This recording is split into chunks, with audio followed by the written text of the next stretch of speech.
இப்போ நான் சொல்ல போகிற பிரச்சனையை இது வரைக்கும் யாருமே ஓப்பனாக சொல்லாததை நான் சொல்ல போகிறேன். இந்த வீடியோவை ஸ்கிப் பண்ணிடாதீங்க. அடுத்த ஒரு வருஷத்தில் தமிழகம் சந்திக்க போகிற மாபெரும் 5 பிரச்சனைகளை பற்றி தான் நான் சொல்ல போகிறேன். உங்கள் வாழ்க்கையவே என்னோட வாழ்க்கையவே நேரடியாக பாதிக்க போகிற ஒரு பிரச்சனை. அது என்ன தெரியுமா?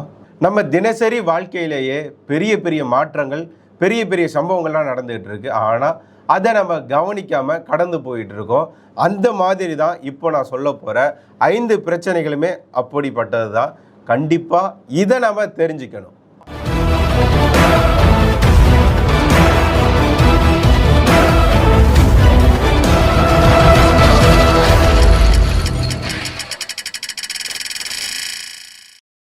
முதல்ல விலைவாசி, பெட்ரோல், காய்கறி, வீட்டு செலவு, இது எல்லாமே நாளுக்கு நாள் விலைவாசி எல்லாமே உயர்ந்து கொண்டுள்ளது. ஆனால் திமுக சொன்னிச்சு பெட்ரோல் டீசல் விலை குறைப்போம் அப்படின்னுச்சு. மின்கட்டணம் மாதம் ஒரு முறை அளவீடு செய்யப்படும் அப்படின்னாங்க. இதுவரை எதுவுமே பண்ணல. இதுக்கு முன்னாடி திமுக ஆட்சிக்கு வரத்துக்கு முன்னாடி ஒரு குடும்பம் மாதத்துக்கு 10,000 ரூபாயை வச்சு மேனேஜ் பண்ண முடிஞ்சுது அப்படின்னா, இப்போ திமுக ஆட்சியில் ஒரு குடும்பத்துக்கு 15,000க்கு மேல் இருந்தாலும் கூட மேனேஜ் பண்ண முடியாத நிலைமை உண்டாயிருக்கு. இப்போ நான் சொன்னதோட அர்த்தம், மீனிங் உங்களுக்கு புரியுதா?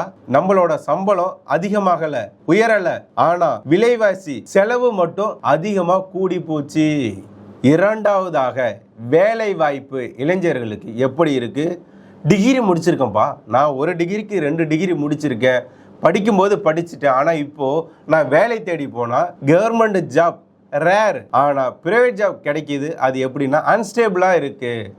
எத்தனை இளைஞர்கள் இப்போது ரேப்பிடோவில் பைக் ஓட்டிக்கிட்டு, ஸ்விக்கி ஜொமேட்டோவில் வேலை பார்த்துக்கிட்டு இருக்காங்க தெரியுங்களா உங்களுக்கு? பகல் இரவுன்னு கண்ணு முழிச்சு வேலை பார்த்தா கூட உடம்பு கெட்டு போய் அவங்களுடைய வாகனங்கள் பழுதடைஞ்சு போய், ஆனால் சாலையுமே சரியில்லை. அதனால அவங்க எவ்வளவு சம்பாதிச்சாலும் அவங்க கையில நிற்கிறது இல்லை. அந்த வேலைக்காகவா நம்ம டிகிரி படித்தோம்? அந்த வேலைக்காகவா அவ்வளவு செலவு பண்ணி நம்ம குடும்பம் நம்மளை படிக்க வச்சாங்க? அவங்க கனவாவே போச்சு, மண்ணா போச்சு. இந்த திமுக ஆட்சி காலத்தில் விலைவாசி ஏறி போனதை ஃபஸ்ட்டு பார்த்தோம். இப்போ இளைஞர்களுக்கு வேலைவாய்ப்பு நாங்கள் உருவாக்குவோம், 5 லட்சம் வேலைவாய்ப்புகளை உருவாக்குவோம் வருடத்துக்குன்னு சொன்னாங்களே, செஞ்சாங்களா? வருஷத்துக்கு இப்போ 5,000மோ 10,000மோ அந்த அளவுக்கு தான் ஏதோ வேலைவாய்ப்பை இவங்க உருவாக்கி இருக்கிறாங்க. இது இவங்க ஆட்சி காலத்தில் கொடுத்த ரிப்போர்ட்டு தான். இவங்க ஆட்சி காலத்தில் கொடுத்த ரிப்போர்ட் வச்சு தான் நான் பேசிகிட்டு இருக்கேன். இப்போ இளைஞர்கள் முடிச்சுட்டு வெளியே வந்தோடனே வெளிநாட்டுக்கு போகலாமா, இல்லை உள்ளூரில் இந்த மாதிரியான டாக்ஸி, பைக் டாக்ஸி ஓட்டலாமா, இல்லை இந்த ஃபுட் டெலிவரி பண்ணலாமா, இல்லை இந்த அமேசான், ஃப்ளிப்கார்ட் அது மாதிரி டெலிவரி பண்ணலாமா? இந்த மாதிரியான வேலை வாய்ப்புகள் தான் இப்போ இளைஞர்கள் கையில் இருக்கக்கூடிய வேலைகளே.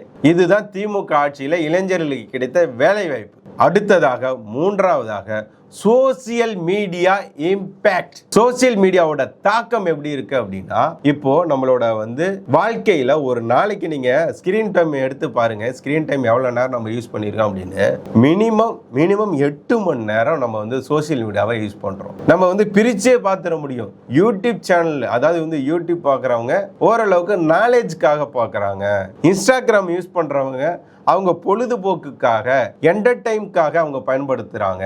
ஃபேஸ்புக் பார்க்குறவங்க இது ரெண்டுமே கலந்து பார்க்குறாங்க. இந்த மாதிரி நம்ம பார்த்துட முடியும். இந்த மாதிரி சோசியல் மீடியானால நம்ம வாழ்க்கையில ஒவ்வொரு நேரமும் மணித்துளியும் பொன்னானது, காலம் பொன் போன்றது அப்படின்லாம் சொல்லுவாங்க. இப்போ காலம் செல்போனா மாறி போகுது. இப்போ நம்ம அதிக நேரம் எதுல செலவிடுறோம் அப்படின்னா ஃபோனில் தான் செலவு பண்ணிட்டு இருக்கோம். இதுலயும் என்ன பிரச்சனை அப்படின்னா, மென்டல் ஹெல்த் பாதிக்கப்படுது. ஏன் அப்படின்னா ஃபேக் நியூஸ், டைம் வேஸ்ட், அதுக்கப்புறம் கம்பேரிஷன். அவன் அப்படி இருக்கான், இவன் இப்படி இருக்கான், அந்த பொண்ணு அப்படி இருக்கு, இந்த பொண்ணு இப்படி இருக்கு, உன் வாழ்க்கை இப்படி நாசமா போச்சு, இப்படி அழிஞ்சு போயிட்ட, இந்த மாதிரியான வீடியோக்கள். அதுக்கப்புறம் இப்போ நம்ம சில சொல்ல முடியாத வார்த்தைகள், சொல்ல முடியாத வீடியோக்கள்லாம் பார்த்துட்டு இருக்கோம். இதில் என்ன கொடுமை அப்படின்னா, ஒரு வீடியோ நீங்கள் தப்பி தவறி ஒன்று பார்த்துட்டீங்க அப்படின்னா அது ரிலேட்டடா தான் அடுத்தடுத்த வீடியோ வந்து காட்டிக்கிட்டே இருக்கும். அதுதான் அதோட அல்காரிதமே. அதனால என்ன ஆச்சுன்னா அவனுக்கு வியூஸ் போது, நல்லா கல்லா கட்டுறான். நமக்கு என்ன ஆச்சு?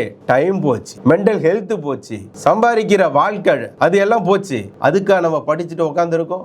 நல்ல போன் வாங்குறதை விட, நல்ல செலவு பண்ணி நம்ம இது பண்றதை விட நல்லா சம்பாரிச்சு குடும்பத்துக்கு கொடுக்கணும், நம்ம வாழ்க்கை தரத்தை உயர்த்திக்கணும், இதுல தான் இருக்கணும். ஆகவே சோசியல் மீடியாவில் ட்ரெண்டிங் ஆகிறது, சோசியல் மீடியாவை பார்த்து நம்மளே ஏமாத்திக்கிறது, டைமை வேஸ்ட் பண்றது, கம்பேரிஷன்லாம் மற்றவங்க கூட பண்ணி நம்ம ஏங்க வந்து மற்றவங்க கூட கம்பேர் பண்ணோம்? நம்ம கையில் இருக்கக்கூடிய விரலையே நம்ம உதாரணமாக எல்லாருமே சொல்லுவாங்க, நம்மளும் சொல்லுவோமே. இந்த விரலுக்கான அடையாளமே என்னது? இது என்ன விரல்? சுண்டு விரல். இது இப்படிதான் இருக்கணும், இதுதான் இதோட அடையாளம். இது மோதிர விரல், இது இந்த ஹைட்ல தான் இருக்கணும், இந்த விரலை விட இது வந்து சின்னதா இருக்கணும், இந்த விரலை விட இது சின்னதா இருக்கணும். இதோட பயன்பாடு வேற, இதோட பயன்பாடு வேற, இதோட திறமை வேற. இது வந்து ஆள்காட்டி விரல், இது இதோட வேலையை தான் செய்யும். இது வந்து இந்த விரலை விட சின்னது. 5 விரலையும் இந்த நடு விரல் தான் வந்து பெருசா இருக்கு. அதனால இதை வச்சு நம்ம என்ன செஞ்சிட முடியும்? இதுதான் ஆளுமை, கிங் அப்படின்னு காட்டுறோம், கட்டை விரல். இதை வச்சு நம்ம என்ன செஞ்சிட முடியும்? பேரும் புகழும் முக்கியம் இல்ல, அதுக்கான வேலையை அது பார்த்துட்டு இருக்கு. அந்த மாதிரி தான் நம்ம மூஞ்சி, என் மூஞ்சி, உங்க மூஞ்சி ஒரே மாதிரி இருக்கா? அப்படி இருக்கும்போது நான் பண்ணக்கூடிய வேலையும் நான் சம்பாதிக்கக்கூடிய பணமும் அதே மாதிரி நீங்களும் அதே வேலையை பார்க்கணும், அதே சம்பாத்தியம் இருக்கணும் அப்படின்னு நினைச்சா எப்படி முடியும்? ஒவ்வொருத்தங்களுக்குன்னு ஒவ்வொரு அழகு, ஒவ்வொரு தனி திறமை, ஒவ்வொரு வருமானம். ஏன் அப்படின்னா இவ்வளவு லட்சம் பேரை, இவ்வளவு கோடி பேரை, இவ்வளவு பில்லியன் நபர்களை மனித இனமே உண்டாக்குன கடவுளால கூட, கடவுளுமே ஒவ்வொருத்தரும் ஒவ்வொரு மாதிரி இருக்கு. ஒரே மாதிரி யாருக்கும் இல்ல. ஒரே திறமை எல்லா கடவுளுக்கும் இருக்கா? இல்ல. படைத்தல், காத்தல், அழித்தல் அப்படின்னு சொல்லி ஒவ்வொரு கடவுளுக்குமே தனித்தனி பொறுப்பு, தனித்தனி அழகு, தனித்தனி பவர். அந்த மாதிரி தான் நீங்க வேற, நான் வேற. அதனால நம்ம வந்து யாரையும் யாரு கூடயும் கம்பேரிஷனே பண்ண முடியாது. என்ன மாதிரி ஒன்னால இருக்க முடியாதரா அப்படின்னு சொல்லி நாம தெனாவட்டா இருப்போம். தெனாவட்டானா நம்ம மேல தன்னம்பிக்கை வச்சு நம்ம நடப்போம் அப்படிங்கிற அந்த மாதிரி இருப்போம். ஏன் வந்து மத்தவங்க கூட நம்ம கம்பேரிஷன் பண்ணோம்? யார்கிட்ட ஒரு 100 ரூபாய் இருக்கா, இன்னைக்கு என்னால ஒரு 100 ரூபாய் சம்பாதிக்க முடிஞ்சிருக்கு, யாரையும் ஏமாத்தல, யார் வைத்தியம் அடிக்கல, ஊழல் பண்ணல, என்ன பொய் சொல்லி சம்பாதிக்கல, திருடல அப்படின்னா நீ சம்பாதிச்ச அந்த 100 ரூபாய் இருக்குல்ல, அது லட்சம் ரூபாய்க்கு சமானம். அது லட்சம் ரூபாய்க்கு சமானம். உன் பாக்கெட்ல இருக்குல்ல, அது போதும்யா. அந்த 100 ரூபாய் நமக்கு போதும்யா. லட்சம் ரூபாய் சம்பாதிச்சு வச்சிருந்தா மட்டும் என்னத்தை கொண்டு போறான்? அவன் நிம்மதியா இருக்கானா? இல்ல நீ நிம்மதியா இருக்கியா? அதை வேணா கம்பேரிஷன் பண்ணி பார்ப்போமா? ரொம்ப பெரிய பணக்காரன் எடுத்துக்கோ, ரொம்ப ஏழை எடுத்துக்கோ, அவனுக்கு எவ்வளவு பிரச்சனை இருக்கு, மன உளைச்சல்ல இருக்கிறான், எவ்வளவு மாத்திரைகள் எடுத்துக்கிறான், அவன் எவ்வளவு வருஷம் உயிரோட இருக்கான். ஏழை எடுத்துக்கோ, இவங்களுக்கு எந்த அளவுக்கு பிரச்சனை இருக்கு, மன உளைச்சல் இருக்கு, எவ்வளவு மாத்திரைகள் எடுத்துக்கிறாங்க, எத்தனை ஹாஸ்பிட்டல் போய் பார்க்குறாங்க பாருங்க. கம்பேரிஷன் வேணா போட்டு பாருங்களேன், யார் நிம்மதியா இருக்காங்கன்னு பாருங்களேன்.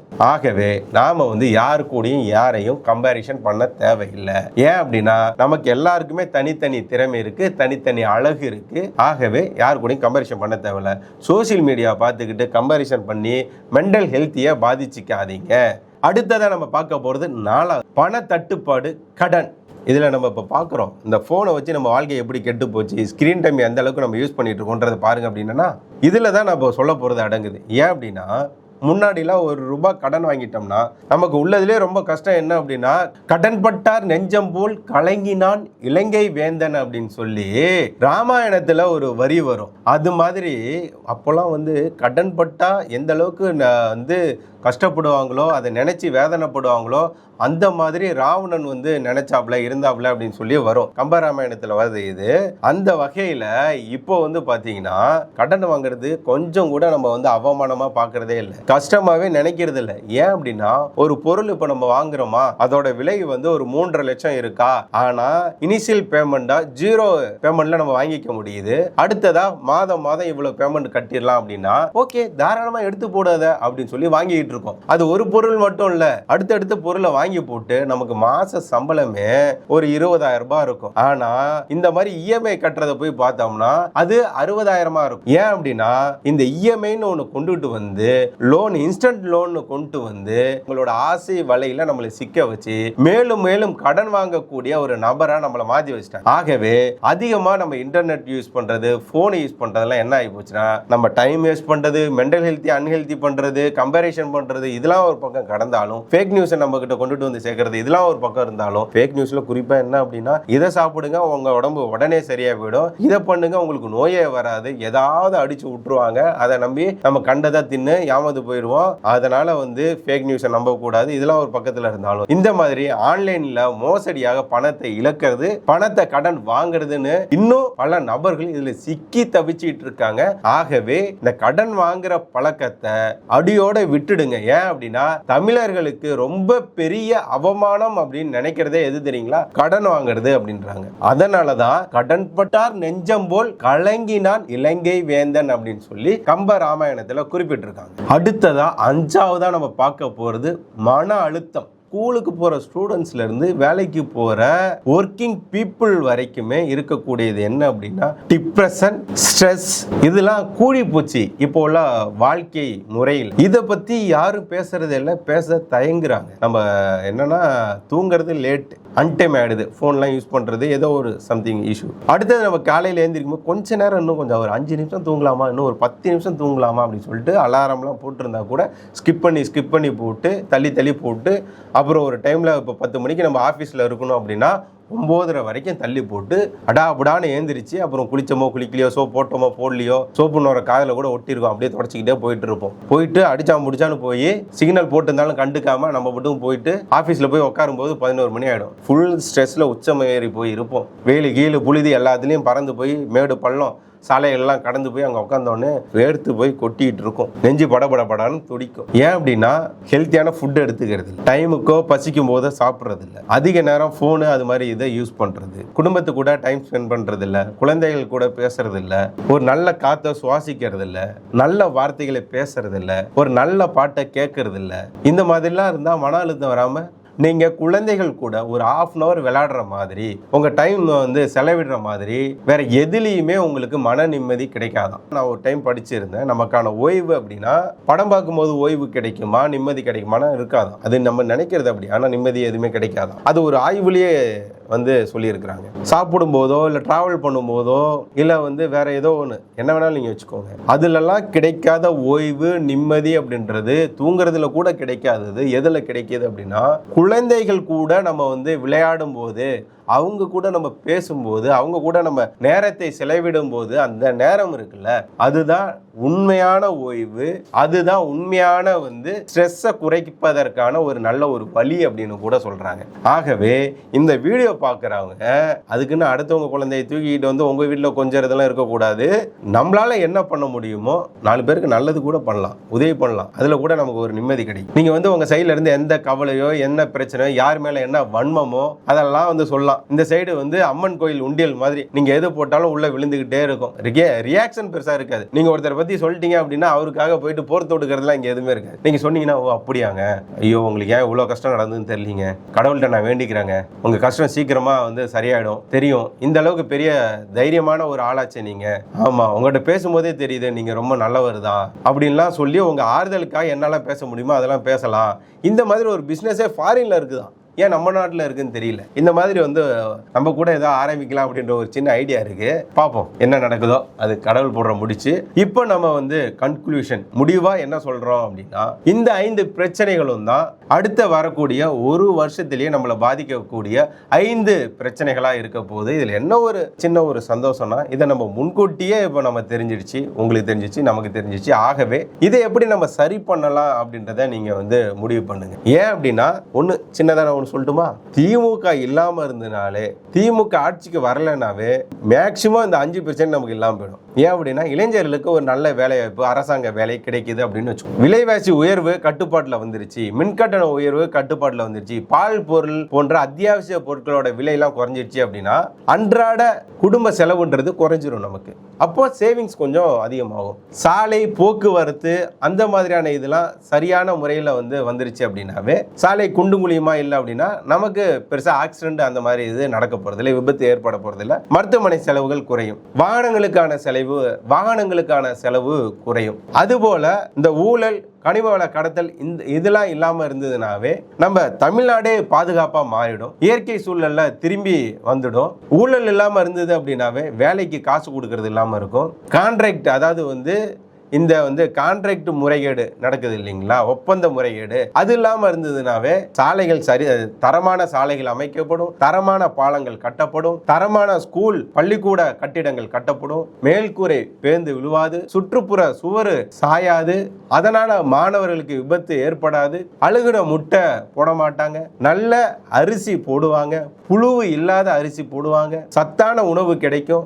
அம்மா உணவகத்தை முழுமையாக துறந்தாலே பாதி பிரச்சனை முடிவுக்கு வந்துவிடும். பல பேரோட கனவுக்கும் வயிற்றுக்கும் சோறு போட்டது அந்த அம்மா உணவகம். அம்மா அவர்கள் தொடங்கி வைத்த பல நல்ல திட்டங்கள் இந்த ஆட்சியில மூடப்பட்டு விட்டது. அதெல்லாம் திரும்பி கிடைக்கணும். இந்த ஓசின்ற வார்த்தை, இலவசம்ன்ற வார்த்தை, நாங்க கொடுத்த 1000 தான் அம்மாவும் பொண்ணும் மேக்கப் போட்டு பளபளன்னு வரீங்கன்ற அந்த கொச்சையான தோரணையான வார்த்தை, பட்ட நாமம், இதெல்லாம் விமர்சனம் பண்ணது. இந்த கோவில்களை இடிச்சிருக்கோம், சரஸ்வதி கோயில், விநாயகர் கோயில், பெருமாள் கோயிலெலாம் இடிச்சிருக்கோம் டிஆர் பாலு பேசினதுக்கும் ராசா அவர்கள் பேசின இந்து வெறுப்பு பேச்சுக்கும் முற்றுப்புள்ளி வைக்கணும். தமிழ்நாட்டிற்கு சுதந்திரம் கிடைக்கணும். இந்த அளவுக்கு பாருங்க, நானே பேசுவேன்னு தெரியல, இவ்வளோ கஷ்டங்கள் தமிழ்நாட்டுக்கு இருக்கு பாருங்க. இதெல்லாம் வாயில இருந்து வரல, மனசுல இருந்து வெளியே வருது. ஆகவே இது எல்லாமே சரி செய்யப்பட்டு நாட்டுக்கு நல்லது நடக்கணும் அப்படின்னா ஆட்சி மாற்றம் வரணும். திமுகவுக்கு இந்த முறை நீங்க ஓட்டு போடலாம் அப்படின்னாவே இந்த 5 பிரச்சனைகளுக்கு முடிவு கிடைத்துவிடும், தமிழ்நாட்டுக்கு விடுதலை கிடைத்துவிடும். ஆகவே தமிழ்நாடு நலம் பெற ஒரே குரலில், ஒருமித்த குரலில் ஆட்சி மாற்றம் இது உறுதி செய்யப்படும் அப்படின்றத சொல்லிட்டு நன்றி தெரிவித்துக் கொள்கிறேன்.